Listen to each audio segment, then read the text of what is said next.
বেশ কয়েকদিন ধরে সংবাদের শিরোনাম আলোচিত নায়িকা পরীমণি হত্যাচেষ্টা মামলায় গ্রেপ্তারি পরোয়ানা জারি হয়েছিল নায়িকার। তার একদিনের মাথায় জামিন পান পরী। এত সব আলোচনাকে কেন্দ্র করে রীতিমতো বিরক্ত পরীমণি। ভক্ত অনুরাগীদের অনুরোধ করেন তাকে নিয়ে আলোচনা থামাতে। এরপর থেকেই বেশ ফুরফুরে মেজাজেই আছেন পরীমণি। সময় পেয়েই ছেলেকে নিয়ে ছুটলেন ঘুরতে।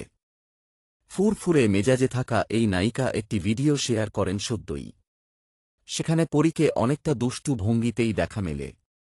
14 সেকেন্ডের সেই ভিডিওতে দেখা যায় একটা লাল টি শার্ট পরে আছেন পরীমণি। গলায় ঝুলানো ক্যামেরার ফিতাটিও স্পষ্ট। হয়তোবা যেখানে বেড়াতে গেছেন সে স্থানের ফটোশ্যুটের জন্য ব্যস্ত ছিলেন তিনি। তার ফাঁকেই নিজের মুঠোফোনে একটি সেলফি ভিডিও নিয়েছেন পরী। ভিডিওতে দেখা যায় তার সেই লাল টি শার্টের ওপর লেখা ওহ উইকেন্ড আই মিস ইউ। 14 সেকেন্ডের সেই ভিডিওটি এখন ভাইরাল। 12 ঘণ্টার মধ্যে ভিডিওতে প্রতিক্রিয়া আসে 25,000-এরও বেশি। মন্তব্য করেন প্রায় তার 6,000 অনুরাগী।